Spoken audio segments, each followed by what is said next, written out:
వాటి చర్చలో మనతో పాటు బీఆర్ఎస్ నాయకులు చిరుమల్ల రాకేష్ గారు జాయిన్ అవుతున్నారు, స్టూడియోలో ఉన్నారు. అలాగే మనతో పాటు లైవ్లో జాయిన్ అవుతున్నారు పాపారావు గారు, రాజకీయ విశ్లేషకులు. నమస్తే ఇద్దరికి కూడా.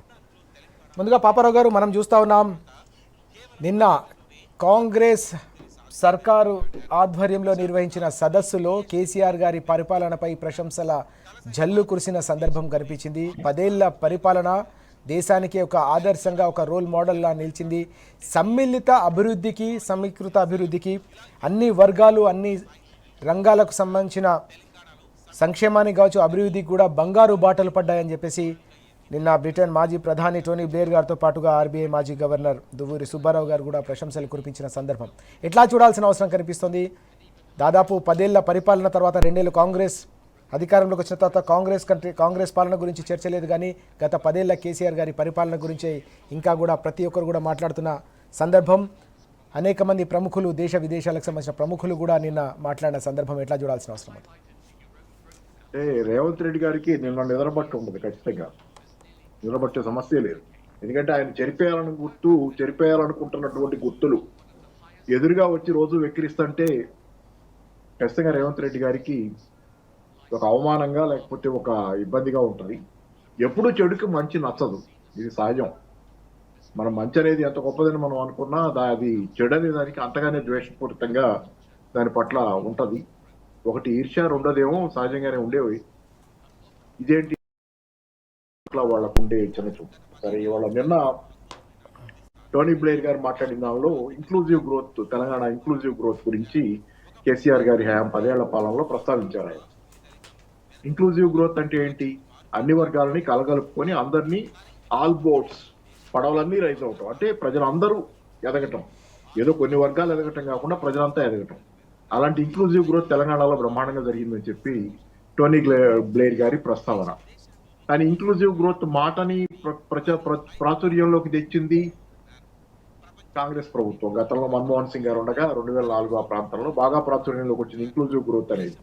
ఆర్థిక అసమానతలు దేశంలో పెరుగుతున్నాయి అనేది, సమస్యలు పెరుగుతున్నాయి అనే దాని మీద సృష్టించిన సంపద అందరికీ దక్కాలనేది, ఆ సంపద పంపిణీ కోసం ఇంక్లూజివ్ గ్రోత్, అందరినీ కలుపుకొని ఎదగాలనేది లెక్కలో ఇంక్లూజివ్ గ్రోత్ అనేది వచ్చింది.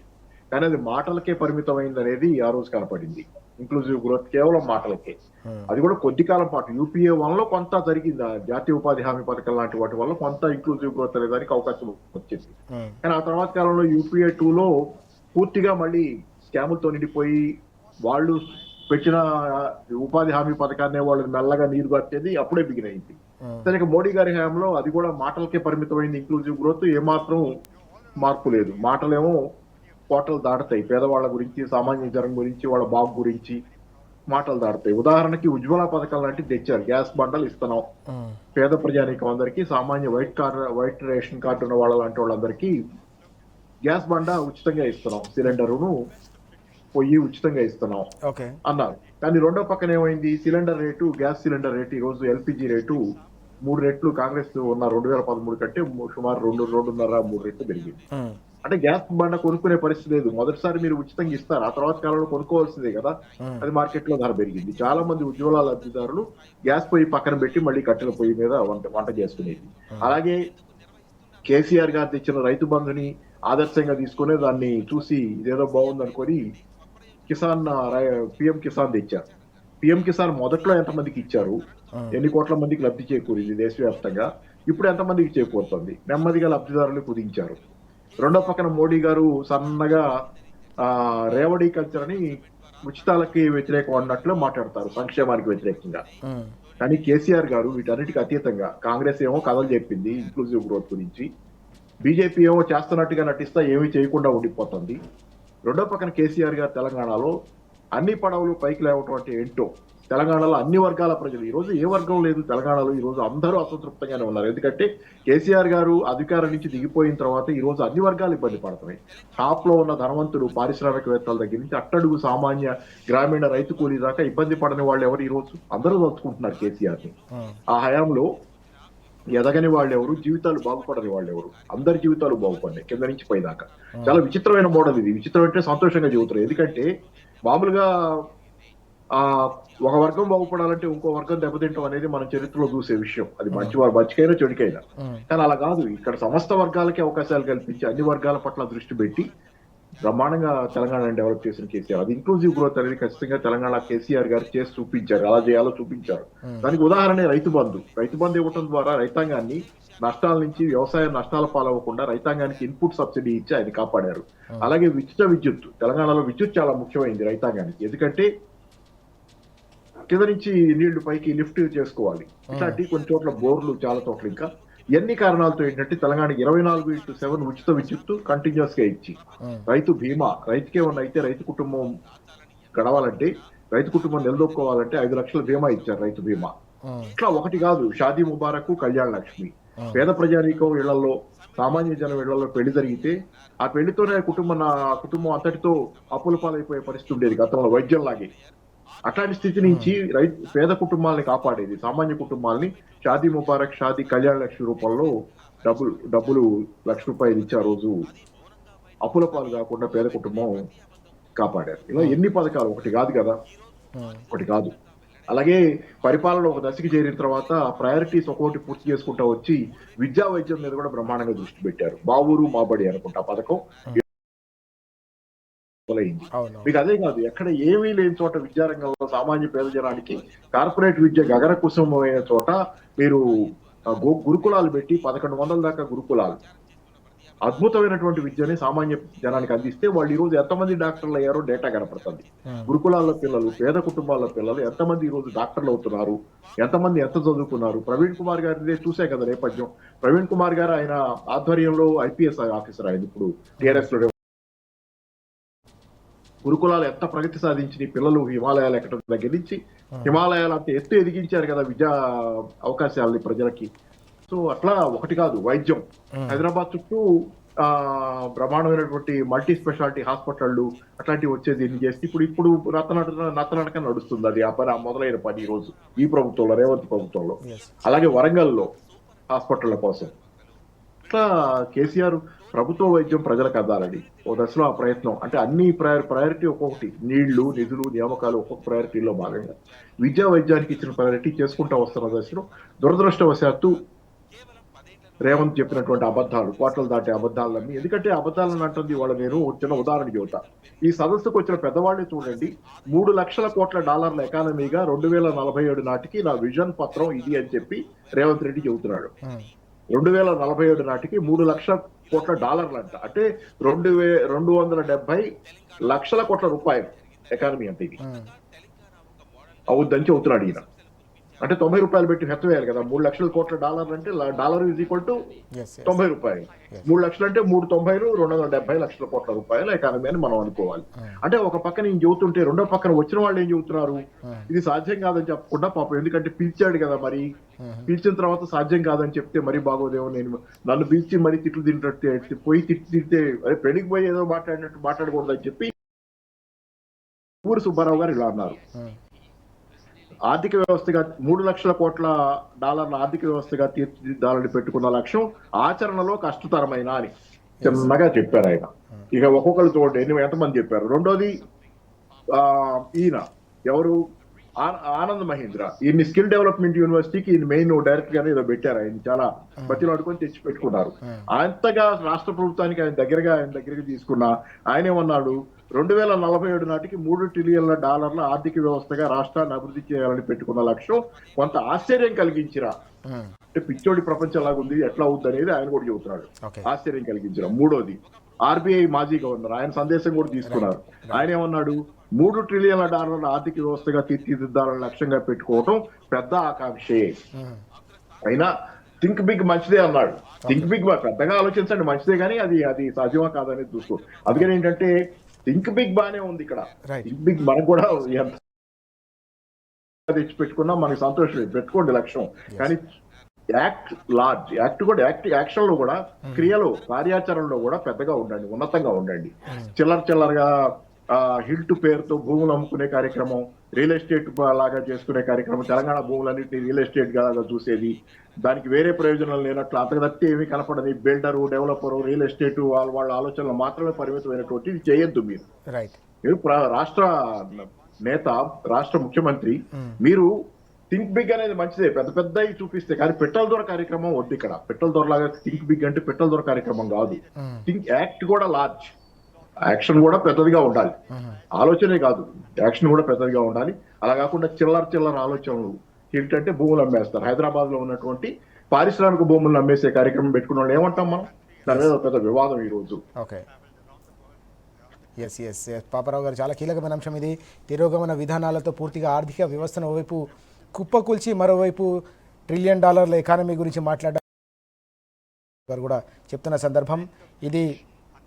మరొక కీలకమైన అంశాన్ని కూడా ప్రస్తావిస్తున్న పరిస్థితి కూడా కనిపిస్తోంది. 10 ఏళ్ల కేసీఆర్ గారి పరిపాలన గురించి కాంగ్రెస్ ప్రభుత్వం నిర్వహించిన సదస్సులో కూడా ప్రశంసల జల్లు కురవడం అంటేనే 10 ఏళ్ల ప్రగతి ప్రస్థానం తెలంగాణలో ఏదైతే కొనసాగిందో అదొక దేశానికి ఆదర్శంగా నిలిచిందనేది మరోసారి యావత్ సమాజానికి, యావత్ దేశ ప్రజలకు కూడా మరోసారి గుర్తు చేసినట్టయింది. సమ్మిళిత అభివృద్ధికి ఈ మోడల్ అనేది ఒక నిలువెత్తు నిదర్శనంగా నిలిచిందనే అంశాన్ని కూడా పాపారావు గారు స్పష్టంగా ఒక ఆర్థిక నిపుణులుగా కూడా విశ్లేషిస్తున్న సందర్భాన్ని మనం చూసాం. రాకేష్ గారు, 14 ఏళ్ల ఉద్యమ ప్రస్థానంపైనే కాదు 10 ఏళ్ల తెలంగాణ ప్రగతి ప్రస్థానంపై కేసీఆర్ గారు చేసిన సంతకం చరిత్రలో సువర్ణాక్షరాలతో లిఖించి ఉంటుందని మరోసారి నిన్న రుజువైన సందర్భం. కాంగ్రెస్ ప్రభుత్వం నిర్వహించిన సదస్సులో కేసీఆర్ గారి 10 ఏళ్ల పాలన ఒక సమగ్ర సమ్మిళిత అభివృద్ధికి నిలువెత్తు నిదర్శనంగా నిలిచిందని చెప్పేసి జాతీయ అంతర్జాతీయ ప్రముఖులు, బ్రిటన్ మాజీ ప్రధాని సహా ఆర్బీఐ మాజీ గవర్నర్ కూడా ప్రశంసించిన సందర్భం. ఎట్లా చూడాలి కేసీఆర్ గారి ఆనవాళ్ళు, ఎట్లా అర్థం చేసుకోవాల్సిన అవసరం ఉంది? గుడ్ మార్నింగ్ అండి. గుడ్ మార్నింగ్ రామరాజు గారు మీకు, అదేవిధంగా పాపారావు గారికి, టీ న్యూస్ ప్రేక్షకులకు. నిన్న మీరు మర్చిపోయి ఉంటారు, అంటే మళ్ళీ ఒకసారి గుర్తు చేస్తున్నాను, మర్చిపోవడం కాదు గుర్తు చేస్తున్నాను. నిన్న విజయ్ దివస్, కేసీఆర్ గారు తెలంగాణ రాష్ట్రాన్ని సాధించిన దినం.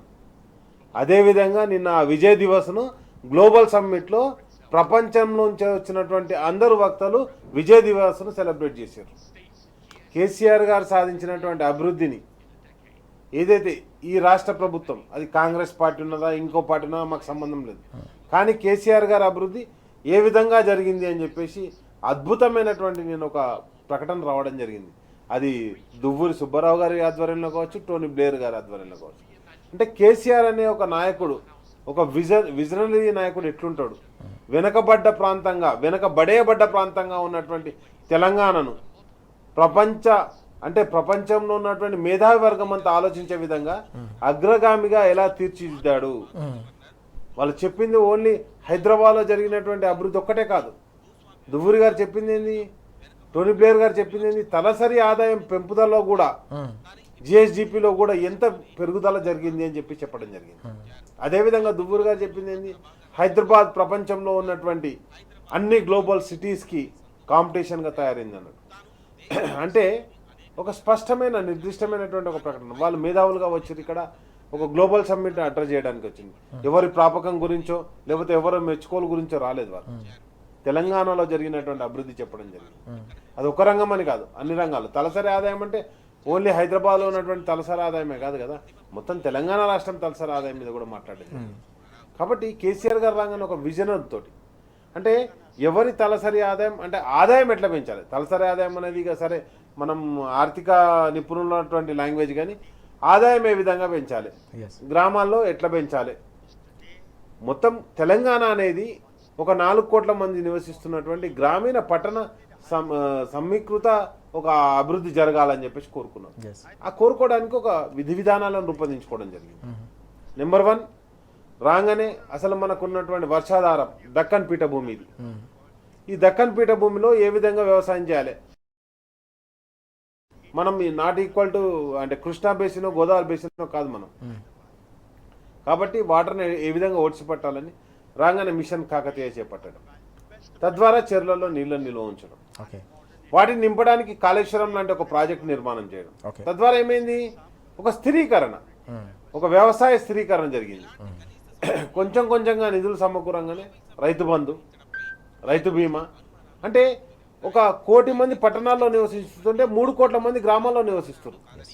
వాళ్ళకి 24 గంటల క్వాలిటీ కరెంటు, అంటే దాన్ని తీసుకురావడానికి సెంట్రల్ గ్రిడ్ తోటి కనెక్ట్ చేయడం, అంటే గ్రామీణ ఆర్థిక వ్యవస్థను మెరుగుపరుస్తుంది. అదే క్రమంలో పట్టణంలో ఒక సింగిల్ విండో సిస్టమ్ తీసుకురావడం ద్వారా నాట్ ఓన్లీ హైదరాబాద్ అనేది నిరంతరం అభివృద్ధి చెందుతున్నటువంటి విషయం మనకు తెలుసు. కానీ ఇక్కడ హైదరాబాద్ అభివృద్ధి చెందుతున్నప్పుడు ఇక్కడ ఉన్నటువంటి సమస్యలను పరిష్కరించడానికి అది షీ టీమ్స్ పెట్టడం కావచ్చు, లేకపోతే ఒక 40 ఫ్లైఓవర్లు కట్టడం కావచ్చు, అదేవిధంగా నేను ఏమంటున్నానంటే ఈ హైదరాబాద్ డెవలప్మెంట్కి కావాల్సినటువంటి హైదరాబాద్లో ఉండేటువంటి సమస్యలు ఏంటంటే రోడ్లు, తాగునీరు, విద్యుత్ శక్తి, లా అండ్ ఆర్డర్ కూడా, లా అండ్ ఆర్డర్. కాబట్టి ఈ లా అండ్ ఆర్డర్ కావాల్సినటువంటి సార్ నాకు తెలిసి ఈ దేశంలో ఏ రాష్ట్రం కూడా ఒకటేసారి పోలీసు వాళ్ళకు అన్ని వాహనాలు సమకూర్చినటువంటి దాఖలాలు అయితే నాకు తెలియదు. అప్పటికి చైన్ స్కాచింగ్లు బాగా అవుతున్నాయని చెప్పేసి బైక్స్ సరిపోవట్లేదని చెప్పి వాళ్ళకు అడ్వాన్స్డ్ బైక్స్ ఇప్పేయడం జరిగింది. ఇన్నోవా వెహికల్ కావచ్చు, స్కార్పియో వెహికల్. అంటే నేను ఏమంటున్నానంటే అన్ని హంగులతోటి పోలీస్ వ్యవస్థను పటిష్టం చేయడం జరిగింది. కమాండ్ కంట్రోల్ స్టేషన్ ఇక్కడ నుండి మొత్తం రాష్ట్రం మొత్తాన్ని కమాండ్ చేయడానికి. అంటే ఒక దిక్కు శాంతి భద్రతలు, ఇంకో దిక్కు మిషన్ భాగీదారత లాంటి ప్రాజెక్టు తీసుకొచ్చి డ్రింకింగ్ వాటర్, అది గ్రామాల్లో కావచ్చు, సిటీలో కావచ్చు, పట్టణాల్లో కావచ్చు, ఆ డ్రింకింగ్ వాటర్ స్కీమ్ని తీసుకురావడం. అంటే నేను ఒక్కొక్క దానికి ఇంటర్ కనెక్టివిటీ, ప్రతి ఒక్క దాన్ని డెవలప్ చేసుకుంటూ పోవడం. అదేవిధంగా వైద్య రంగంలో అభివృద్ధి చెందడానికి ప్రతి డిస్ట్రిక్ట్ హెడ్ క్వార్టర్లో ఒక మెడికల్ కాలేజీ పెట్టడం. ఆ మెడికల్ కాలేజీ పెట్టడం ద్వారా దానికి ఒక 200 బెడ్స్ హాస్పిటల్ ఉండడం, తద్వారా హెల్త్ కాన్సెప్ట్ తీసుకురావడం. అంటే ప్రజలు ఎక్కడ కూడా తమ ప్రభుత్వాన్ని అంటే ప్రభుత్వంతో అనుసంధానమై ప్రజల జీవన విధానాన్ని మెరుగుపరిచే విధంగా కేసీఆర్ గారు రూపొందించడం జరిగింది. అది కావచ్చు. అదే టైంలో కేటీఆర్ లాంటి ఒక ఇన్నోవేటివ్ ఉన్నటువంటి ఒక నాయకుడు ఉండడంతో సింగిల్ విండో సిస్టమ్ ద్వారా కంపెనీలను తీసుకురావడం, గ్లోబల్ సమ్మిట్ ద్వారా ఐటీ కంపెనీలను తీసుకురావడం. అంతేందుకంటే ఈ రోజు కూడా ఏ ఇంటర్నేషనల్ కాన్ఫరెన్స్కి పోయినా కానీ కేటీఆర్ గారు మా తెలంగాణలో పెట్టుబడి పెట్టండి అంటారు. ఇక్కడ ఏ ప్రభుత్వం ఉన్నది కాదు, తెలంగాణ మాది. ఆ నాది అనేటువంటి ఒక ఆతృత ఉన్న నాయకుడు ఉన్నప్పుడు తప్పకుండా అభివృద్ధి జరుగుతుంది. ఆ అభివృద్ధి కేసీఆర్ గారి హయాంలో జరిగిందని చెప్పేసి ఆ ప్రపంచంలో వివిధ ప్రాంతాల నుంచి వచ్చినటువంటి నాయకులందరూ కూడా చెప్పడం జరిగింది. అండ్ నెక్స్ట్ వచ్చేసి ఈ రోజు ఉన్నటువంటి పరిస్థితికి వాళ్ళు ఈ రోజు ఎందుకు పెట్టారు, ఇన్వెస్ట్మెంట్ పెట్టడానికి పిలుచుకోవడం జరిగింది. కానీ ఇన్వెస్ట్మెంట్ ఎంత వచ్చినాయి ఇప్పటివరకు డిక్లేర్ కూడా చేయలేదు. అవి కూడా మనం తప్పకుండా దాన్ని మనం స్టడీ చేయాల్సిన ఆవశ్యకత కూడా ఉంది. వాటిపై కూడా మాట్లాడదాం. మనం చూస్తున్నాం ప్రపంచ వ్యాప్తంగా కూడా ప్రముఖులుగా పేరొందిన వాళ్ళు కూడా తెలంగాణ మోడల్ 10 ఏళ్ల పాటు తెలంగాణలో అభివృద్ధి మోడల్, సంక్షేమ మోడల్ ఏదైతే అమలైందో అది దేశానికి ఒక రోల్ మోడల్లా నిలిచింది. అన్ని వర్గాలకు సంబంధించిన ప్రజల అభివృద్ధికి, అన్ని రంగాలకు సంబంధించిన విధంగా కేవలం ప్రణాళికల రూపకల్పనే కాదు, పగడ్బందీగా వాటి అమలు, కార్యాచరణ కూడా పూర్తి స్థాయిలో 10 ఏళ్ల పాటు బీఆర్ఎస్ హయాంలో సాగింది. కాబట్టి సమ్మిళిత, సమగ్ర, సమీకృత అభివృద్ధికి తెలంగాణ ఒక వేదికగా నిలిచిందని చెప్పేసి నిన్న అనేక మంది ప్రముఖులు ప్రశంసించిన సందర్భం అనేది ఇప్పుడు చాలా కీలకం. తెలంగాణలో కేసీఆర్ గారి పరిపాలనలో స్వర్ణయుగం సాధించడానికి ఇది ఒక నిదర్శనంగా నిలిచిందని చెప్పి రాకేష్ గారు కూడా చెప్తున్న సందర్భాన్ని మనం చూస్తున్నాం. మరి చిన్న బ్రేక్ తర్వాత పాపారావు గారు, మీరు ఆర్థిక నిపుణులు కూడా, ఆర్థిక రంగానికి సంబంధించి కూడా మనం అనేక సందర్భాల్లో చర్చించాం. ఇక్కడ మరొక కీలకమైన అంశం మనకు కనిపిస్తోంది, పెట్టుబడులకు సంబంధించిన వ్యవహారం కావచ్చు. అలాగే అనేక రకాల ప్రముఖులు చాలామంది ఇంకా అంటే ఈ గ్లోబల్ సమ్మిట్కు సంబంధించి ఇంకా చాలామంది వస్తారని చెప్పేసి రకరకాల ప్రచార ఆర్భాటాలు కూడా మనం చూసాం. ఓవరాల్గా ఈ సమ్మిట్ జరిగిన తీరును కావచ్చు, పెట్టుబడులకు సంబంధించిన అంశాన్ని ఎట్లా చూడాల్సిన అవసరం కనిపిస్తుంది. అనేక రకాల కంపెనీలు ఏవైతే వచ్చి ఎంఓయూలు కుదుర్చుకున్నాయో వాటిపై కూడా అనేక రకాల అనుమానాలు వ్యక్తమవుతున్నాయన్న కథనాలు కూడా మనం చూస్తున్నాం. ఎట్లా చూడాలి ఓవరాల్గా ఇష్యూ? ఈరోజు చాలా మంది ప్రముఖులు వస్తారని చెప్పారు, కానీ వచ్చినాయి ఏంటి అక్కడ అంటే మాజీ ప్రధాని టోనీ బ్లెయిర్ ప్రాధాన్యత ఉన్న అంశమే కానీ ఆయన మామూలుగా జూమ్ లాంటి ఆన్లైన్ దీనిలో వచ్చి సందేశం ఇచ్చి వెళ్ళిపోయారు. ఆయన అక్కడే ఉన్నారు, అక్కడి నుంచి రాలేదు ఇక్కడికి ప్రయాణం చేసి. కాబట్టి అది ఆయన వీలైన టైం కాస్త కేటాయించారు దీనికోసం. అంతే తప్పితే ఆయన దీనికి చాలా ప్రాధాన్యత ఇచ్చారని అనుకోవడానికి అవకాశం లేదు. ఏంటంటే అది ఫిజికల్ గా రాకుండానే ఓ సందేశం లాగా ఇచ్చి వెళ్ళిపోవటం. అలాగే రఘురామ్ రాజన్ కూడా నాకు తెలిసి ఆయనది కూడా ఆన్లైన్ సందేశమే. కాబట్టి ఆయన వచ్చారు, సుబ్బారావు గారు వచ్చారు. సుబ్బారావు గారు ఇక్కడే ఉంటున్నారు కదా, ఆయన he staying in India. Raghuram Rajan western యూనివర్సిటీలో, అమెరికన్ యూనివర్సిటీలో పనిచేస్తున్నారు. ఆయన చాలా ఫిజికల్ గా చాలా సందర్భాల్లో రఘురామ్ రాజన్ భారతదేశానికి వచ్చి యూనివర్సిటీలో కూడా ఉపన్యాసాలు ఇస్తారు ఆయన. అట్లాంటి వ్యక్తి ఈ సమావేశం చాలా ఆయన కూడా ఆన్లైన్ ఇచ్చారు నాకు తెలిసి అయితే. సో అది పరిస్థితి. మామూలుగా అయితే రఘురామ్ రాజన్ చాలా సార్లు ఇండియాని విజిట్ చేస్తాడు ఆయన, అట్లాంటి ఆయన రాలా. డూర్ సుబ్బారావు గారు లోకల్ ఇక్కడే ఉంటున్నారు. ఆయన అవకాశాన్ని చూసుకుని, ఆయన కూడా బిజీగా ఉంటారు కానీ ఆయన అవకాశం చూసుకుని వచ్చేళ్ళారు. వచ్చేళ్ళినా ఏం మాట్లాడారు, వచ్చేళ్ళినా ఆఖరికి అది చెంప చెళ్ళు అనిపించేటట్టు రేవంత్ రెడ్డికి. ఆయన ఎదురుగానే కేసీఆర్ గారి పాలనకి కితాబులు ఇచ్చి పొగిడి వెళ్ళారు. ఇంత తప్పితే ఎవరేం చేసేది ఏముంది? అంతరాత్మ ఉన్న వాళ్ళు ఎవరు చేయరు కదా. అధికార దాహం ఉన్న వాళ్ళు ఆయన వెంటబడి రేవంత్ రెడ్డి పక్కన ఏదైనా దొరుకుద్దేమో, ఏదైనా పదవి దొరుకుద్దేమో అనుకున్న వాళ్ళు పొగడచ్చు, కానీ వీళ్ళు పోడాల్సిన అవసరం లేదు కదా. వ్యక్తిత్వం ఉన్నవాళ్ళు, నిజాయితీ ఉన్నవాళ్ళు, మేధావులు. వాళ్ళకి అర్థమైన దానిలో వాళ్ళు స్పష్టంగా చెప్పారు. సరే అది కాస్త పక్కన పెడితే, రెండోది ఏంటంటే ఇక్కడ ఈ మీరు అడిగిన ప్రశ్న ఒకసారి మర్చిపోయాను. ఇన్వెస్ట్మెంట్స్కు సంబంధించి సాధారణంగా అంటే రకరకాల లెక్కలు తెరపైకి వచ్చినాయి. ఒక్కో పత్రికలో ఒక్కో లెక్క పొంతన లేని సర్కారు లెక్కలు వచ్చాయి. పెట్టుబడులకు సంబంధించిన అంశం కూడా మనకు కనిపిస్తోంది. అంకెల గారిడి తప్ప 5 లక్షల ఇందులో ఏం కోట్ల పైన లేదనేది అనేది కూడా ఏదో ఒకటి చూస్తా ఉన్నాం. వచ్చినాయి అని ఏముంది ఇప్పుడు ఈ ప్రతిసారి జరిగే తంతే ఇలాంటి సమావేశాల్లో. సిఐఏ కాన్ఫరెన్స్ లో వింటాం. సిఐఏ అంటే confederation of Indian industry. Chandrababu గారు ప్రతిసారి పెద్ద పెద్ద ఎత్తున దావోస్ పోతారు, దావోస్ లో హడావుడి చేస్తారు. దాంతో పాటు ఇక్కడికి వచ్చి కూడా గత నుంచి ఆయనకున్న అలవాటే. ఇప్పుడు విడిపోయిన రాష్ట్రంలో అయితే విశాఖపట్నంలో పెట్టేది ఎప్పుడు కాన్ఫెడరేషన్ ఆఫ్ ఇండియన్ ఇండస్ట్రీ నుంచి వాళ్ళతో సమావేశం పెట్టి అక్కడ పెట్టుబడుల హామీలు, వాగ్దానాలు, ఎంఓయూలు, మెమరాండమ్ ఆఫ్ అండర్స్టాండింగ్ రాసుకుంటారు. వాటిలో ప్రాక్టికల్ గా గ్రౌండింగ్ అయ్యేది ఎంత పెట్టుబడులు నిజానికి వస్తున్నాయి, నామమాత్రం. ఊరికి ఆ రోజు గ్రాండియోస్ గా ప్రజల్ని పెట్టే కార్యక్రమంలో భాగంగా వ్యాపారవేత్తల్ని, పారిశ్రామికవేత్తల్ని కూడా ఆ రోజు చూపించుకొని వీళ్ళంతా మా వెనకున్నారు, మాతో ఉన్నారు, మన రాష్ట్రం వచ్చేస్తున్నారని హడావుడి చేసే కార్యక్రమం తప్పితే నిజానికి వీళ్ళు చెప్పినట్టు కాన్ఫెడరేషన్ ఆఫ్ ఇండియన్ ఇండస్ట్రీ సమావేశాల్లో ఇచ్చిన వాగ్దానాలు నిజమైతే ఈ రాష్ట్రం ఎప్పుడో, ఉమ్మడి రాష్ట్రమే ఎప్పుడో బ్రహ్మాండంగా పారిశ్రామికంగా అసలు అమెరికాతో పోటీ పడేది. ఇవన్నీ కథలు, ఇవన్నీ 5 లక్షల కోట్ల పెట్టుబడులు ఊరికే చెప్తారు. వస్తాం వచ్చిన వాళ్ళు ఎవరు మొహం. ఇప్పుడు ఎవరికైనా వచ్చి నేను చైనా అన్నారు కదా, అడిగిన తర్వాత పారిశ్రామికవేత్తలు అసలు అనరు. డిప్లొమాట్లు, పారిశ్రామికవేత్తలు ఎవరిని కాదనరు. పార్టీలకు కూడా అందరికీ చందాలు ఇస్తారు కదా, వాళ్ళు బావులు, వాళ్ళ పద్ధతి అది. ఎందుకంటే ఎవరితో తగదా మనకు అనవసరం. ఎవరేమంటే పోనీ అందాం, చేసేటప్పుడు మనం చేసేది మనం చేసుకుందామని. ఈ వాగ్దానాల గురించి మాత్రం మనం మాట్లాడుకోవడం అనవసరం. ఆ వాగ్దానాలు నిజమైనప్పుడు ఆయన నిజం అవడానికి ఇక్కడ ఏముంది, తెలంగాణ రివర్స్ గేర్ లో వెళ్తుంది. గత 2 సంవత్సరాల కాలం తెలంగాణ రివర్స్ గేర్ లో పోతుంది. జీడిపి తగ్గుద్ది, జీడిపి సంఖ్య పడిపోతుంది. జిఎస్టీ కలెక్షన్స్ తగ్గుతున్నాయంటే తెలంగాణలో ప్రజల స్థితిగతులు బాగాలేవని, అంటే ఆర్థిక లావాదేవీలు తగ్గుతున్నాయి, కొనుగోళ్లు తగ్గుతున్నాయి. జిఎస్టీ -5% పోయిన సెప్టెంబర్ లోనే ఎప్పుడు పడిపోయింది. అంటే తెలంగాణలో ప్రజల కొనుగోలు శక్తి పడిపోతుంది. పడిపోయే తెలంగాణలో, డిమాండ్ లేని తెలంగాణలో, డిమాండ్ పడిపోతున్న తెలంగాణలో పరిశ్రమలు తగ్గబెట్టి ఏం చేద్దాం అనుకుంటారు? నిజమే దేశం అంతా మార్కెట్ ఉంటే ఉండొచ్చు. ఇక్కడ సరైన పారిశ్రామిక విధానం కూడా లేదు కదా. ఉన్న భూములే పారిశ్రామిక భూములు అమ్మేస్తాం అంటున్నారు. ఫార్మాసిటీగా పెట్టిన దాన్ని మొక్కచెక్కలు చేసేసి, దాన్ని లేకుండా చేసేసి, దాన్ని క్లస్టర్స్ గా అక్కడక్కడ స్ప్రెడ్ చేసి ఏదో చేస్తాం అంటే పారిశ్రామిక అనుకూల విధానాలు కాదు, పారిశ్రామిక వినాశకర విధానాలు తెలంగాణలో ఉన్నప్పుడు ఏ రకంగా వీళ్ళు ఇక్కడికి వస్తారు? రావడానికి ఒక ఆకర్షణ ఉండాలి కదా తెలంగాణకి సంబంధించినంత వరకు. ఏముంది, ఉన్న పరిశ్రమలు పోతాయి. ఏదేదో పరిశ్రమ పోయింది కదా, గుజరాత్ పోయింది మొన్న ఈ మధ్య ఒక పరిశ్రమ. మరి ఏంటి ఇక్కడ ఏ విధంగా వస్తారు, ఎందుకు వస్తారు? ఊరికే వాగ్దానాలు, మొహమాటం ఉంటుంది. పారిశ్రామికవేత్తలు ఎవరితో ఘర్షణ పెట్టుకోరు. అది వాళ్ళ అవసరం, వాళ్ళకి తప్పని స్థితి. వాళ్ళని తెచ్చి డయాస్ మీద కూర్చోబెడితే కూర్చుంటారు, మాట్లాడమంటే మాట్లాడతారు. వాళ్ళ పని అది. 4 చోట్ల పోవటం, షాపింగ్ లాగా. మనం ఏదైనా కొనాలంటే 4 చోట్ల 4 రకాల ప్రోడక్ట్స్ అమెజాన్లోనైనా వెతుక్కుంటాం కదా, ఫ్లిప్కార్ట్ లోనో వెతుక్కొని 4 రకాలు చూసి దానిలో మన రాష్ట్రాలు తిరిగి ఎక్కడ పరిస్థితులు బాగున్నాయో చూసుకుని అట్లా పోతారు. ఇక్కడ పరిస్థితులు దిగజారుతున్నాయి, వాళ్ళు ఎందుకు వస్తారు?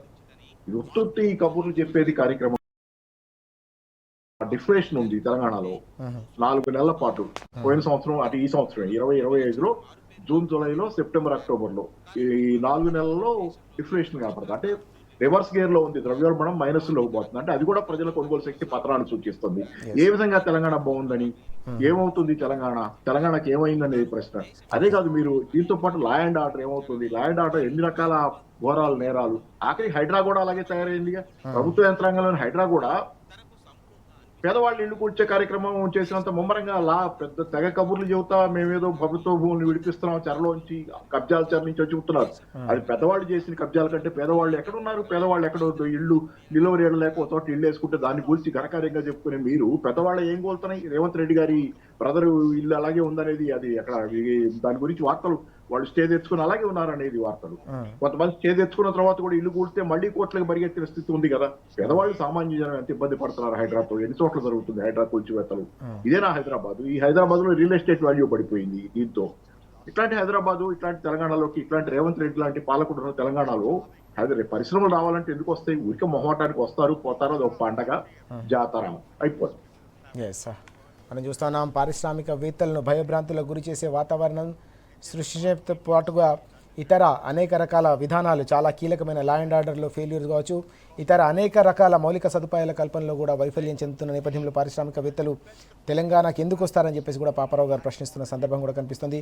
ఉన్న పరిశ్రమలను కూడా ఈ ప్రభుత్వం కాపాడలేకపోతుంది కాబట్టి ఇతర రాష్ట్రాలకు తరలిపోతున్నాయనే అంశాన్ని కూడా పాపారావు గారు ప్రస్తావిస్తున్న సందర్భాన్ని మనం చూస్తున్నాం. ఇక్కడ మనం చూస్తే రాకేష్ గారు ఈరోజు పత్రికల్లో ఈరోజు కూడా పత్రికల్లో వచ్చిన కథనాల్లో పెట్టుబడులకు సంబంధించిన అంశంలో ఒక్కో పత్రికలో ఒక్కో రకమైన నంబర్స్ వచ్చిన సందర్భం కూడా కనిపించింది.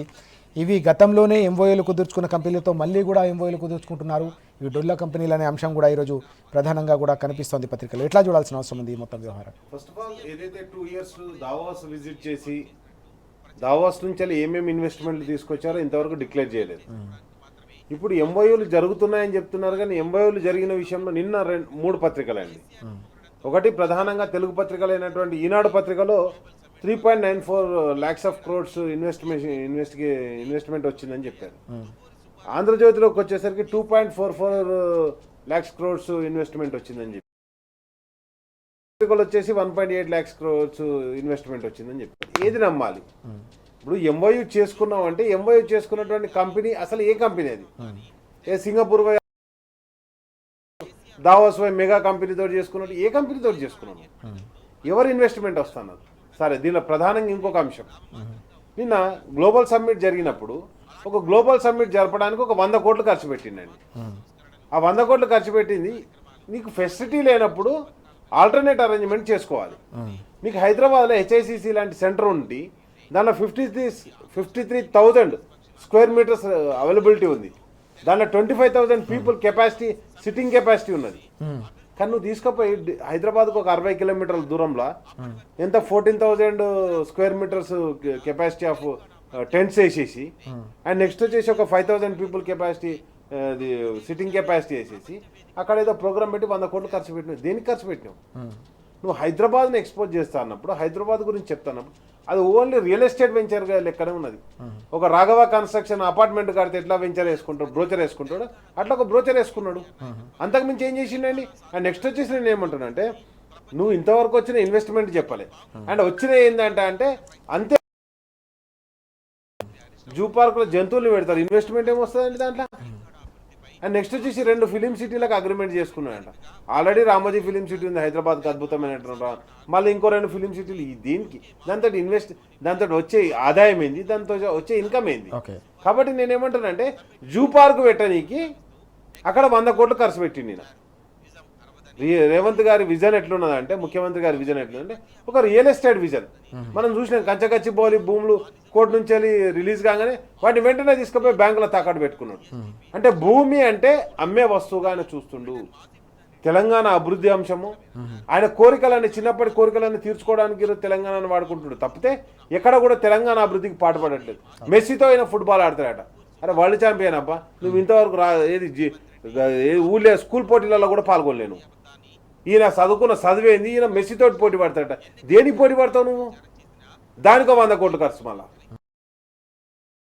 హంగామా, దానికి మొత్తం మెస్సీని చూడడానికి పబ్లిక్ వస్తారు. ఈ రాజుగారి కుక్క కథనే ఉన్నది. కాబట్టి నేనేమంటున్నానంటే, అంటే ఊర్లలో ఒక కథ ఉంటుంది, ఒక గాడిద మీద అట జై శ్రీరామ్ అన్న ఒక దుప్పటి కప్తానంటే అందరు దండం పెట్టుకుంటుంటే గాడిద అనుకున్నదట నాకే దండం పెట్టుకుంటారని. మెస్సీని చూపెట్టి నువ్వు ఫుట్బాల్. అండ్ నెక్స్ట్ వచ్చేసి గతంలో చూసినాం అందాల పోటీలు పెట్టింది. మరి ఎన్ని ఫార్మా కంపెనీలు వచ్చినా చెప్పాలి కదా, ఏవి లేవు. దానికి వచ్చిన ఆమె ఒక మ్యాగీ మిల్ అంటే ఆమె బ్రిటన్ ఆమెను గిల్లినరు అని చెప్పేసి దాని ఎవరెవరు గిల్లిరో ఇప్పటికి కూడా పేర్లు బయటకు వెళ్తారు. ఆయన కోరికలు తీర్చుకోనికి తెలంగాణను ఒక ముఖ్యమంత్రి అయిన ఒక అద్భుతమైన అవకాశం ఇచ్చింది తెలంగాణ ప్రజలు. నిన్ను ఒక అద్భుతమైన నాయకునిగా చూద్దాం అనుకుంటే నువ్వు చేస్తున్న పనులేంది? ఆయన కోరికలన్నీ తీర్చుకొని కాదు కదా తెలంగాణను అభివృద్ధి పథంలో తీసుకుపోవడానికి నువ్వు తీసుకున్న విజన్ ఏంది? నువ్వు ఇంతవరకు కొడంగల్ లిఫ్ట్ స్టార్ట్ చేసినావు. ఎన్ని మోటార్లు నడుస్తున్నాయి కొడంగల్? 2 సంవత్సరాలు అయితే నువ్వు వచ్చి ముఖ్యమంత్రిగా ఎన్ని మోటార్లు పనిచేస్తున్నాయి? నువ్వు చేసిన ఒక్క అంశాన్ని చెప్పు, ఏ అంశంలో నువ్వు అభివృద్ధి సాధించినావని. ఈరోజు అధ్వానమైనటువంటి పరిస్థితి తెలంగాణ రైతులలో. ఏం పత్తి కొంటోళ్ళు లేడు, అడ్లు కొంటోళ్ళు లేరు, దానికి బోనస్ లేదు. ఈయన తన సోకులకు మాత్రం తెలంగాణ ధనాన్నంతా వృధా చేస్తూ తన అన్నదమ్ముల భూములను కాపాడడానికి మన కేటీఆర్ గారు చెప్పారు కదా, ఏదైతే ప్రెస్ మీట్లో పెట్టి మొత్తం హైదరాబాద్ ఉన్నటువంటి 9,300 ఎకరాలు ఎట్లా కొట్టేయాలి, ఎల్ఎన్టీ దగ్గర 300 ఎకరాలను ఎట్లా కొట్టేయాలి. ఈయన ఓన్లీ ఏ విజన్ ఉన్నదంటే నాకు రియల్ ఎస్టేట్ విజన్ ఉన్నది. ఆ రియల్ ఎస్టేట్ రంగం కూడా లేస్తలేదు. ఓకే. హైదరాబాద్ ఈరోజు ప్రాపర్టీ సేల్ కూడా పడిపోయింది. Right. Stamps and registration revenue declare చేయమని చెప్పండి. Okay. కాబట్టి ఒక అంటే అద్భుతమైన అవకాశం వస్తే అత్యంత దరిద్రంగా పరిపాలిస్తున్నటువంటి నాయకులు ఎవరంటే కాంగ్రెస్ పార్టీ, రేవంత్ రెడ్డి గారు. ఎస్, మనం చూస్తున్నాం రాష్ట్రంలో వైపు ఆర్థిక రంగాన్ని పూర్తిగా కుప్పకూల్చి మరోవైపు ప్రజాధనాన్ని ఈ రకంగా పెద్ద ఎత్తున 100 కోట్ల రూపాయలు దుబారా చేయడం, ప్రజాధనాన్ని దుర్వినియోగం చేయడం అనేది అత్యంత దారుణం అని చెప్పేసి రాకేష్ గారు మండిపడుతున్న అంశాన్ని మనం చూస్తా ఉన్నాం. మరి పాపారావు గారు, మరొక కీలకమైన కథనం కూడా ఈరోజు మనకు నమస్తే తెలంగాణలో కనిపిస్తూ ఉంది. అన్నిటికంటే ముఖ్యంగా అన్ని పత్రికల్లో కూడా ఈ వార్త మనకు కనిపిస్తూ ఉంది. ఇటీవల వట్టినాగులపల్లిలో వ్యవహారం మనం చూసాం. ఒక చోట పెద్ద ఎత్తున భూమికి సంబంధించిన కబ్జా చేసేందుకు పెద్ద ఎత్తున అక్కడ ప్రయత్నం జరుగుతూ ఉంటే పోలీసులు రంగప్రవేశం చేసి ఏకంగా దానిపై కేసు నమోదు చేసిన సందర్భం కూడా మనం చూసాం. అయితే నిజాయితీగా పనిచేసిన పోలీసులను ప్రశంసించాల్సింది పోయి వారిని బదిలీ చేశారనే అంశం ఈరోజు మనకు పత్రికల్లో ప్రధానంగా కనిపిస్తుంది. ఎట్లా చూడాల్సిన అవసరం కనిపిస్తుంది మొత్తం వ్యవహారాన్ని మనం? ఇది సర్వసహజంగా ఈ గవర్నమెంట్ లో జరుగుతున్నాయి. మీకు ఉదాహరణ, ఈ భూములు ఇక్కడ హైడ్రా కూల్చివేతల సమయంలో అరికపూడి గాంధీ గారిది అనుకుంటా కదా, ఎస్, ఓకే. ఆ భూమి విషయంలో వాళ్ళు అది వేసిన కంచె అదంతా ఆ రోజు తొలగించారు. హైడ్రా దీనిలో కూల్చివేతల్లో భాగంగా అది పోతే తొలగిస్తే మళ్ళీ ఆయన శుభ్రంగా కంచేసుకున్నాడు. దానికి ఆ తర్వాత తిరిగి మళ్ళీ కంచేసుకున్నాడు అనేది అంటే తిరిగి పునరాక్రమణ. ఇది మరి పెద్ద మనిషిని ఏమి చేయలేకపోయిన హైడ్రా కనపడుతుంది ఆ రోజు అక్కడ. తర్వాత ఇవాళ ఇక్కడ యాక్షన్ తీసుకున్నటువంటి కబ్జా జరుగుతున్న స్థలంలో యాక్షన్ తీసుకొని దాని మీద కేసు నమోదు చేసినందుకు ఎమ్మెల్యే గారి తరఫు దీనికి వాళ్ళ మీద ఈరోజు ఆయన మంచి చేస్తే మెచ్చుకోవాల్సిన పరిస్థితిలో ప్రజలని కాపాడాల్సిన ప్రభుత్వ యంత్రాంగం ఈరోజు దాని పని చేయనివ్వకుండా ఆ యంత్రాంగానికి కాళ్ళు చేతులు కట్టేసి దాన్ని ఒక రకం నయానో భయానో ఒక రకమైనటువంటి ఆటవిక రాజ్యాన్ని తెచ్చే ప్రయత్నం తెలంగాణలో పోలీస్ డిపార్ట్మెంట్ ఉండేందుకు ఇందాక కూడా ప్రస్తావన వచ్చింది. రాకేష్ ప్రస్తావించారు. ప్రభుత్వంలో కేసీఆర్ పెద్ద ఎత్తున వాహనాలు కొనిచ్చారు పోలీసులకి. పెద్ద ఎత్తున సీసీ కెమెరాలు తెలంగాణలో ఉందని ఎక్కడా లేవు. ఎక్కడ ఏది తిరిగినా చీమ చుట్టుకుమన్నా పోలీసుల దృష్టి నుంచి తప్పించుకునే అవకాశమే లేనటువంటి స్థాయిలో ఫ్రెండ్లీ పోలీసింగ్ తెచ్చి నాకు అప్పుడు అర్థం కాక 2014లో కేసీఆర్ గారి అధికారంలో ఒక మాట నాకు అర్థం కాక ఈ పోలీసులకి ఇంత ఇది ఇస్తుంటే ఏంటి ఏమన్నా మళ్ళీ ఇంకో నేతృత్వ రాజ్యం తెచ్చిపెడతాడు అనుకున్నాం. కానీ అది ఏమి నేను చెప్తున్నా కదా, ఎక్కడన్నా అడపా జరిగినా దాన్ని సర్దిద్దుకునేది తప్పితే కేసీఆర్ గారు చేసిన దాని వల్ల తెలంగాణలో సామాన్య పౌరులు ప్రజలు భయం లేకుండా నిర్భయంగా హాయిగా బతకగలిగారు. ఫ్రెండ్లీ పోలీసింగ్ అనే దానివల్ల పోలీసు యంత్రాంగానికి కమాండ్ అండ్ కంట్రోల్ రూమ్ ఆయన కట్టించింది ఆయన ఆ రోజు. దానివల్ల కానీ ఒక చోట కూర్చొని మొత్తం తెలంగాణని పర్యవేక్షించేది. ఆ రోజు నేరం చేయాలంటే తెలంగాణలో దొరికిపోతామనే భయం. ఈ రోజు ప్రభుత్వమే అండగా నేరస్తులకు ఉంటున్న రోజున ఈ రోజు నేరాన్ని అరికట్టడానికి ప్రయత్నం చేయాల్సిన యంత్రాంగాన్ని నిర్వీర్యపరుస్తా పోలీసు యంత్రాంగాన్ని ఏం చేయలేని దుస్థితిలో తెలంగాణలో పోలీసులను పడేసి పోలీసులు లగచర్ల లాంటి చోట్ల చెడ్డ పనులు చేయడానికి అంటే ప్రజల మీద దాడులు చేయడానికి ఉపయోగిస్తున్నటువంటి పరిస్థితి. హైదరాబాద్ సెంట్రల్ యూనివర్సిటీలో జరిగిన కార్యక్రమం ఆ రోజు జరిగిన దానిలో కోర్టు కూడా ముట్టికాయలేసి దాని మీద జరిగినటువంటిది అంటే ఒక లా అండ్ ఆర్డర్ లేని పరిస్థితి. లా అండ్ ఆర్డర్ ని వైలేట్ చేస్తుంది ఈ రోజు. లా అండ్ ఆర్డర్ ని వైలేట్ చేసే వాళ్ళకి అండగా నిలబడటం, లా అండ్ ఆర్డర్ ని కాపాడాల్సినటువంటి పోలీస్ యంత్రాంగం లాంటి దాన్ని నిర్వీర్యపరచడం, వాళ్ళని భయపెట్టడం దేన్ని సూచిస్తుంది? తెలంగాణలో తెస్తుంది వీళ్ళు ఆటవిక రాజ్యం కాదు. గ్లోబల్ సమ్మిట్ అనేది ఈ రోజు పేరుకే ఊరికే ముసుగు. దీనికి ఏంటి అంటే ఈ రోజు ఇందాక చెప్పినట్టుగా తెలంగాణలో దీక్షా దివిస్ చేసుకున్నారు. చాలా చోట్ల బ్రహ్మాండంగా జరిగింది. దానికి అడ్డంగా అది కనపడకుండా ఇది కట్టినట్టు గ్లోబల్ సమ్మిట్ అని చెప్పి వాళ్ళ పేపర్లు అంతా అది రాయించుకుంటా తప్పితే ఏ కారణం లేనటువంటి పరిస్థితి, ఏ రకమైనటువంటి ఉపయోగం లేనటువంటి సమ్మిట్లు చేసుకుంటా వాస్తవంలో మాత్రం క్వైట్ ఆపోజిట్ జరుగుతుంది. క్వైట్ ఆపోజిట్ తెలంగాణలో ఉన్న లా అండ్ ఆర్డర్ విచ్ఛిన్నం అవుతుంది. దాన్ని నేను ప్రస్తావించింది అదే కదా, పెట్టుబడులు రావాలంటే ఎలా వస్తాయి? లా అండ్ ఆర్డర్ కూడా ఉండాలి. ఇక్కడ లా అండ్ ఆర్డర్ లేకుండా మీరు పోలీసు యంత్రాంగం రేపు పొద్దున ఒక పరిశ్రమ పెట్టుకుంటారు. ఎవరన్నా పరిశ్రమ పెట్టిన వాళ్ళకి ఆ పరిశ్రమకి కావాల్సిన మినిమం రక్షణలు ఎవరు వచ్చి దాని మీద జులుం చేయకుండా లేకపోతే వాళ్ళు ఆ సందాలను ఇంకోటనో ఇది రాకుండా ఉండాలి. అట్లాంటిది లా అండ్ ఆర్డర్ లేని తోటి పరిశ్రమలు మాత్రం ఎలా వస్తాయి? అందుకనే పరిశ్రమలు ఉన్నాయి కూడా పోతున్నాయి. తెలంగాణలో పారిశ్రామిక భూముల్ని కూడా రియల్ ఎస్టేట్ గా అమ్ముకోవడానికి హాయిగా లైసెన్స్ దొరికింది. దీంతో ఎవరు రావటంలా ఎవరు అడగటంలా భూములు. మన విజన్ అదే. రియల్ ఎస్టేట్ విజనే మంది. ఏ భూమి ఎక్కడ కనపడ్డా దీన్ని ఎట్లా అమ్ముదాం, ఎట్లా కబ్జా చేద్దాం, ఇదే విజయంలో నడుస్తున్న ఆలోచన నడుస్తుంది. కాబట్టి దురదృష్టకరం, ఒక నిజాయితీ పరుడైన అధికారిని ఈ రకంగా వేధించడం అనేది దురదృష్టకరం. కాబట్టి అంటే ఖచ్చితంగా ప్రజలు చూస్తున్నారండి, ఏం చూసినా కానీ వీళ్ళు చేస్తున్న వినాశనానికి తెలంగాణ కోరుకోవడానికి ఎంతకాలం పట్టుద్దనే భయం కూడా అందరిలో ఉంది. వీళ్ళు రేపు అధికారం నుంచి దిగిపోవటం ఖాయం, ఖచ్చితంగా కూలిపోతుంది ప్రభుత్వం, మళ్ళీ తిరిగి రాదు 20 ఏళ్ల దాకా కాంగ్రెస్. కానీ వీళ్ళు చేస్తున్న వినాశనం వీరంతా పట్టాలెక్కించి మళ్ళీ ఆర్డర్లో పెట్టాలంటే పట్టే సమయం, పట్టే ఎఫర్ట్, అసాధారణమైన కృషి చేస్తే కానీ మళ్ళీ అది ఎక్కని అట్లాంటి దుర్మార్గమైనటువంటి పాలన చేస్తున్నటువంటి రేవంత్ రెడ్డిని చరిత్ర క్షమించదు ఖచ్చితంగా. ఎస్ మనం చూస్తున్నాం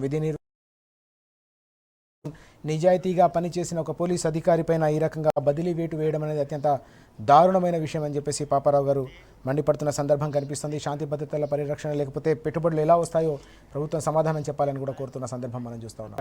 రాకేష్ గారు, ఇంతకుముందు మన పాపారావు గారు చెప్పినట్టుగా వాస్తవానికి బలమైన పోలీస్ వ్యవస్థ ఉండాలంటే అందులో రాజకీయ ప్రమేయం ఉండకూడదనే ఆలోచనతో 10 ఏళ్ల పాటు పగడ్బందీగా పోలీస్ వ్యవస్థను నడిపించడమే కాదు, ఏకంగా కమాండ్ కంట్రోల్ వంటి కీలకమైన కేంద్రాలను నిర్మించి పటిష్టమైన వ్యవస్థను నిర్మిస్తే ఇప్పుడు నిజాయితీగా పనిచేస్తున్న పోలీస్ అధికారులను బదిలీ వేటు వేస్తున్న సందర్భం ఈరోజు పత్రికల్లో కనిపిస్తుందనే అంశం ఎట్లా చూడాలి దీన్ని? ఇక్కడ మనం ప్రధానంగా గమనించవచ్చు, ఏదైతే ఈయన సిఐ ఉన్నాడో హబీబుల్లా, ఆయన కేసు బుక్ చేసిండు, ఆయన డ్యూటీ ఆయన చేసిండు. మొన్ననే రీసెంట్గా ఆయన సురక్ష అవార్డు కూడా తీసుకున్నాడు, హైదరాబాద్ సురక్ష అవార్డు తీసుకున్నాడు. ఒక అవార్డు గ్రహీతను ఒక అద్భుతమైనటువంటి పోలీస్ స్టేషన్కి ఇస్తే వెంటనే చర్యలు చేపట్టడం, సస్పెండ్ చేయడం, అంటే మీన్స్ ఆయన అటాచ్ చేయడం, అక్కడ నుండి ట్రాన్స్ఫర్ చేయడం. గతంలో మనం చూసాం ఇదే లిక్కరు కుంభకోణంలో ఏదైతే హోలోగ్రామ్ విషయంలో ఒక ఐఏఎస్ ఆఫీసర్ రిజ్వీ అనే ఒక ఐఏఎస్ ఆఫీసర్, ఆయన కూడా మైనార్టీ, ఇద్దరు మైనార్టీలే. రిజ్వీ అనే ఐఏఎస్ ఆఫీసర్ను ఆయన రిజైన్ చేసి వెళ్ళిపోయాడు. అంటే వేధింపులకు గురి చేయడం అధికారులను. అంతేందుకంటే నాట్ ఓన్లీ ఇప్పుడు పొంగులేటి శ్రీనివాస్ రెడ్డి కాబట్టి ఆయనకు ఉన్నటువంటి ఆ అధికారాన్ని ఉపయోగించుకున్నాడు. అదే కొండ సురేఖ విషయంలో ఏం జరిగిందండి? కొండ సురేఖ బిడ్డ తనకు రక్షణ కావాలని మీడియాలో చడుక్కున్నటువంటి పరిస్థితి మనం చూసాం. డైరెక్ట్ వాళ్ళ ఇంటి మీదకి పోలీసు వాళ్ళు వేరు. ఒక బీసీ మహిళా మంత్రి అయితేనేమో ఒక విధంగా, తమ సామాజిక వర్గానికి సంబంధించిన వాళ్ళైతే ఇంకో విధంగా. ఈడ పోలీసు వాళ్ళ మీద చర్యలు తీసుకుంటారు, ఇంకో మంత్రి ఇంటి మీదకి పోలీసు వాళ్ళని పంపించారు. కాబట్టి ఇప్పుడు గ్లోబల్ ఇన్వెస్ట్మెంట్ అడుగుతున్నావు. గ్లోబల్ ఇన్వెస్ట్మెంట్లో ఏం చేస్తున్నావు నువ్వు? వచ్చిన కంపెనీ ఓనర్కు ఈ సిటీ ప్రెసిడెంట్, ఆయన ఏది కాంగ్రెస్ పార్టీ సిటీ ప్రెసిడెంట్ ఇంట్లో తుపాకీ పెట్టి బెదిరిస్తారు, డబ్బు డిమాండ్ చేస్తారు. అంటే లా అండ్ ఆర్డర్ ఎటుపోతే లా అండ్ ఆర్డర్ కేవలం ఉన్నారు ముఖ్యమంత్రి గారే. మళ్ళీ మర్డర్లు అంటే నేనేమంటానంటే హైదరాబాద్లో లా అండ్ ఆర్డర్ మొత్తం గాడి తప్పింది. ఈరోజు నిజంగా కూడా ట్రాఫిక్, ఒక్క విషయం మాత్రం చెప్తున్నానండి, హైదరాబాద్లో వరస్ట్ ట్రాఫిక్ మెయింటెనెన్స్ అండి. కంప్లీట్గా ఓన్లీ చాలాను రాయనికే ట్రాఫిక్ వాళ్ళు ఉన్నారు తప్పితే ఎక్కడ కూడా ట్రాఫిక్ అడ్మినిస్ట్రేషన్ లేదు. మీరు ఎనీ టైం నేనేమంటాను, గచ్చిబౌలి నుంచి మొదలు పెట్టుకుంటే మీరు దిల్సుకు నగర్ దాకా, ఉప్పల్ దాకా తీసుకో, నాగోల్ దాకా అసలు ట్రాఫిక్ టైంలో ఒక్క కానిస్టేబుల్ కనిపించారు, ఒక్క పోలీసు వాళ్ళు కనిపించారు. కానీ మీరు చూడండి పొద్దంతా చాలాను కొట్టుకుంటూ ఒకటే పని ఉంటారు. ఏమైతుంది ఈరోజు పోలీసు వాళ్ళకి ఏమని ఇచ్చారు? మీ జీతాలు మీరే సంపాదించుకోరని ఇచ్చారు. కంప్లీట్గా చిన్న వేతనాలు కార్మికులు, వాళ్ళ హెల్మెట్ లేదనో లేకపోతే నెంబర్ ప్లేట్ ఏదో ఒక వాళ్ళకు చాలాను కొట్టడం, దాన్ని రాయడం. కనీసం సిగ్నల్ మెయింటెనెన్స్ కూడా ఖతమైపోయింది. కాబట్టి నేనేమంటున్నా, వరస్ట్ పోలీసింగ్ ఎట్లా స్టార్ట్ అయిందంటే, హోంమంత్రి ఎవరు ఉన్నారు ఇప్పుడు రిప్రజెంటేషన్ ఇవ్వాలి, ఆ సిఐని ట్రాన్స్ఫర్ చేసిన తప్పు చేస్తానని హోంమంత్రిని కలవాలి. ఎవరు హోంమంత్రి కలుతాడు? అసలు సీఎం ఎవరైనా కలుస్తుండా? ఆయన కలవాలనుకుంటే కలుతా, లేకపోతే లేదు. ఈరోజు ఉస్మానియా యూనివర్సిటీకి పోతుండు ఇంకోటి, ఎందుకంటే మేము పూర్వ విద్యార్థులం కాబట్టి ఉస్మానియా యూనివర్సిటీ కాదు, రాష్ట్రంలో ఉన్న అన్ని యూనివర్సిటీలకు నువ్వు ఎన్ని పైసలు ఇచ్చినావు చెప్పి ఇప్పటిదాకా. నువ్వు ఒక డిక్లేర్ చేసిపో, నువ్వు గ్లోబల్ సమ్మిట్లో ఎట్లయినా డిక్లేర్ చేయాలి ఏమొచ్చినా ఇన్వెస్ట్మెంట్లు. మరి యూనివర్సిటీలకు ఎన్ని పైసలు ఇచ్చినావు? బీసీ ఫీజు రియంబర్స్మెంట్, అంటే fee reimbursement BC, SC, ST మైనార్టీలకు సంబంధించినటువంటి ఫీజు రియంబర్స్మెంట్ ఇప్పటివరకు ఇవ్వలే. అండ్ అదేవిధంగా ఓవర్సీస్ స్కాలర్షిప్లు ఇప్పటివరకు ఇవ్వలే. అన్నీ ఆపేసినావు. నేనేమంటాను, నువ్వు ఏం చెప్పుకోనికి పోతున్నావు? ఒక దిక్కేమో గ్లోబల్ సమ్మిట్ అని పెడతావు, ఒక ఇన్వెస్ట్మెంట్ చూపెట్టావు. ఓ దిక్కు ఈరోజు యూనివర్సిటీకి పోతున్నావు, ఫీజు రియంబర్స్మెంట్ ఎంత ఇచ్చినావో చెప్పవు.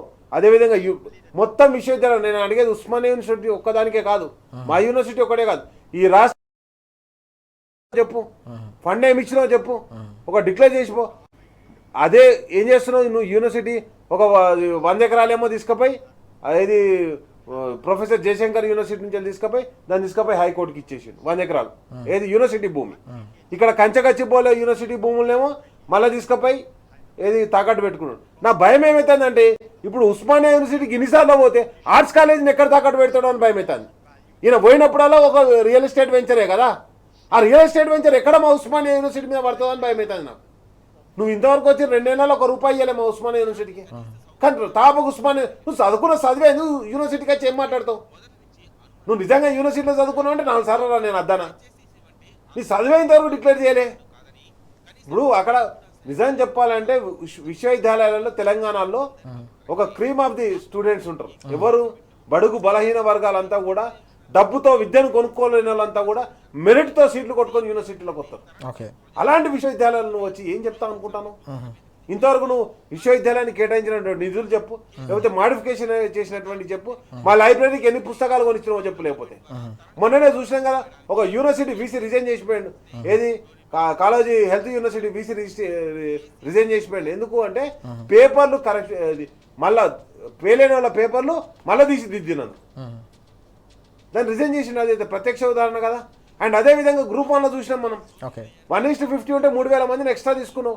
ఆ 3,000 మంది ఏ కులపోలు, నీ కులపోలా, నా కులపోలా, ఎవరి కులపోడు, మనకి వచ్చిన మార్కులను ఇంతవరకు డిక్లేర్ చేయలే. ఏ ప్రాంతం వాడు కూడా డిక్లేర్ చేయలే. ఇప్పుడు ఉద్యోగాలు వచ్చిన వాళ్ళు కూడా ఎవరు కూడా చెప్పలే. కాబట్టి నేను ఏమంటానంటే కంప్లీట్గా ఒక దరిద్ర పాలన సైడ్ తెలంగాణ తీసుకుపోతుంది. చాలా దురదృష్టకరం అండి. ఒకటి మాత్రం చెప్తున్నా, సరే మమ్మల్ని ఆరోపణ చేస్తారు కావచ్చు కేసీఆర్ గారి ప్రభుత్వంలో గ్రూప్ 1లో తప్పు జరిగింది అంటే పరీక్షలు రద్దు చేసిండు. ఆ పరీక్షలు ఎవరెవరైతే రద్దులకు పాల్పడ్డారో, అవినీతికి పాల్పడ్డారో వాళ్ళు అరెస్ట్ చేసింది తప్పితే దాన్ని దాచుకునే ప్రయత్నం ఏ రోజు కూడా చేయలేదు. ఈరోజు ఆరోగ్య యూనివర్సిటీలో ఏం జరుగుతుందో తెలియదు. ఓ జీవో తీసుకొచ్చిండు, విద్యార్థుల భవిష్యత్తు నాశనం చేసేటువంటి జీవో. ఏదైతే 4 సంవత్సరాలు తెలంగాణలో చదువుకోవాలంటే వాడు 1 to 10th చదువుకున్నాడు, వాడు ఇక్కడ కాదంట. కాబట్టి నేను ఏమంటానంటే అంటే దేని మీద అడ్మినిస్ట్రేషన్ మీద అవగాహన లేనటువంటి ముఖ్యమంత్రి ఈరోజు ఆయన దేనికి మీటింగ్ పెట్టిండు, ఎవరిని పిలిచిండు? ఆయన రాష్ట్రంలో దేశంలోనే 3 ముఖ్యమంత్రులు అండి. ఏది? కాంగ్రెస్ పార్టీ వాళ్ళు. ఇక సరే అలయన్స్ పార్టీ వాళ్ళు ఎవరున్నారో పక్కన పెడతాం. ఒకళ్ళు హిమాచల్ ప్రదేశ్, ఒకళ్ళు కర్ణాటక, ఒకళ్ళు తెలంగాణ. తెలంగాణ డయాస్ మీద కూర్చున్నాడు. హిమాచల్ ప్రదేశ్ బుడ్డ రాష్ట్రం, హిమాచల్ ప్రదేశ్ అయినా కూడా రాలే, పక్కన కర్ణాటక అయినా రాలే. అండ్ నెక్స్ట్ వచ్చేసి నీకు ఆ డయాస్ మీద కూర్చోనికి మంది లేక సిఎస్ను, డీజీపీని, వాళ్ళ అసిస్టెంట్లను, అటెండర్లను కూడా కూర్చుండబెట్టుకున్నాడు. అదా గ్లోబల్ సమ్మిట్? గ్లోబల్ సమ్మిట్ ఎవరు కూర్చోవాలి? ఎక్కడ? విదేశీ అతిథులు కూర్చోవాలి, ఇన్వెస్టర్లు కూర్చోవాలి, వాళ్ళు ఎక్స్ప్లెయిన్ చేయాలి. నీ అధికారులందరినీ ఏదో సెక్రటరియట్లా లేకపోతే బహిరంగ సభలో మీద కూర్చుండబెట్టుకున్నాడు, నీ మంత్రులను, నీ అధికారులను కూర్చుండబెట్టుకుంటా, అదేం గ్లోబల్ సమ్మిట్? కాబట్టి మొత్తం కూడా అంటే అబ్జర్వ్ చేయండి. ఎందుకంటే ఇవన్నీ అంశాలు ఎందుకు ప్రజల దృష్టికి తీసుకొస్తున్నా అంటే ప్రజలు గమనించాలి. ఒక గ్లోబల్ సమ్మిట్ లో ఇంటర్నేషనల్ డెలిగేట్స్ కూర్చోవాలి, రాష్ట్ర అధికారులు కాదు కదా కూర్చోనికి. కాబట్టి ఇవన్నీ కూడా గమనించినప్పుడు ఈ రాష్ట్రం ఎటు సైడ్ పోతుంది, ఈ ముఖ్యమంత్రి ఏ విధంగా ఆలోచిస్తారు, ఆయన ఆలోచన విధానం కనిపిస్తుంది. ఉస్మానియా యూనివర్సిటీ విద్యార్థులను నేను ఒక విజ్ఞప్తి చేస్తున్నాను, దయచేసి కంచగచ్చి పోలేక మన ఉస్మానియా యూనివర్సిటీ కూడా కాకుండా కాపాడుకోవాల్సిన బాధ్యత కూడా మన మీద ఉంటుందని చెప్పేసి విజ్ఞప్తి చేస్తాను. మనం చూస్తా ఉన్నాం పూర్తి స్థాయిలో పరిపాలన వైఫల్యం వల్లే చివరికి కాంగ్రెస్కు సంబంధించిన ముఖ్యమంత్రి కూడా తెలంగాణలో జరుగుతున్న ఈ సమ్మిట్ వైపు కన్నెత్తి చూడలేదనే అంశాన్ని రాకేష్ గారు ప్రస్తావిస్తా ఉన్నారు. దీంతో పాటు ఉస్మానియాకు సంబంధించిన భూముల విషయంలో అక్కడ విద్యార్థులు కూడా చైతన్యవంతంగా వ్యవహరించాల్సిన అవసరం ఉందనే అంశాన్ని కూడా సూచిస్తున్న సందర్భాన్ని మనం చూస్తూ ఉన్నాం. Thank you very much Rakesh గారు. అలాగే చర్చలో పాల్గొన్న పాపారావు గారు, థ్యాంక్ యూ సో మచ్. ఇది వాటి వార్తలు వాస్తవాలు. నమస్తే.